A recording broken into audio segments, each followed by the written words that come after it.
Welcome to the Twist News. I'm Erika Grey. Well, I happen to listen to the European Conservatives and Reformist Party. They have a wonderful video titled "The EU as a Superstate or a Community of Sovereign States." And a particular politician, Spanish MEP Margarita de la Pisa Carrion from the European Conservatives and Reformist Group, she spoke. And what I heard was hair-raising.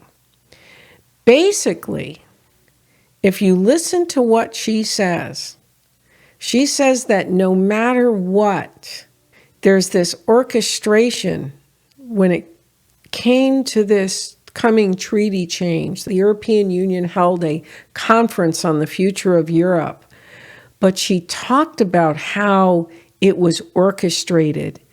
It wasn't really about the citizens. There was already a plan in place. There was already a direction that they knew they were going to take it. Essentially, she's saying that within the EU hierarchy is a deep state.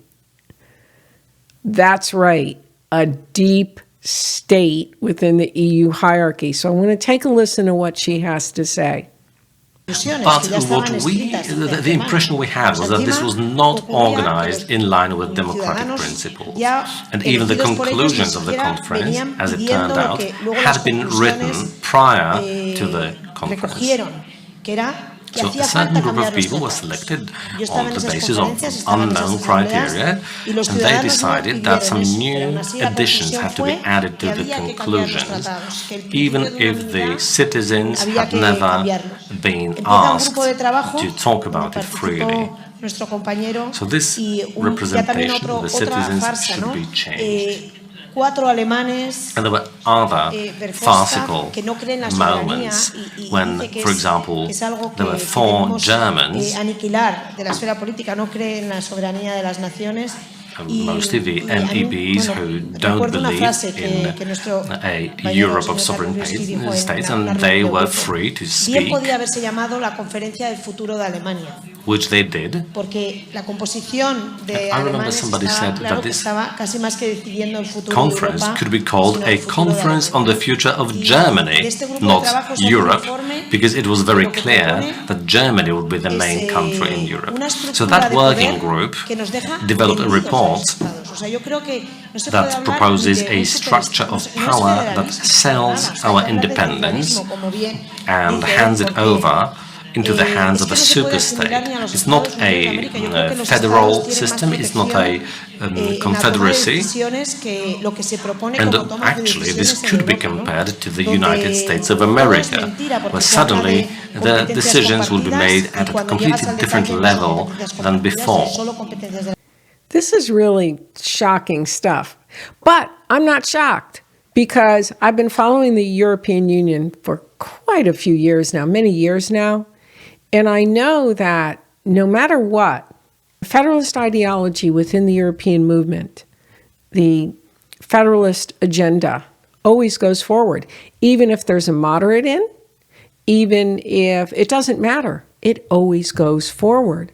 And the federalist agenda always takes precedence over whatever else is suggested. Even when the European Conservatives and Reformists got in on the treaty change proposals, none, not one of their recommendations, not one was adopted in the proposed changes. All the changes that were adopted that are now proposed are all federalist. And this has been the way that Europe has evolved and continues to evolve in a federalist path. Now, what's kept it slowing down is the unanimity clause, because if one doesn't agree, the proposal, the law, and usually it has to do with major laws, doesn't go forward, and they're looking to do away with that and have like a 50-50. And that means that they will build this federal union, which will essentially be a United State, like the United States, only instead of having states, they're going to have countries as members. Nation states, members, countries. So, and there's not a balance of power. That's the scary thing. I wanted to talk about this deep state within this European Union that this politician had talked about and let you be aware of it, and that this is the agenda that's happening within this now very powerful empire that's kicking the United States around a little bit with fines and making us comply with their rules and directives. So if you don't subscribe, please check out the Amazon store and stay tuned for the next broadcast. Damn.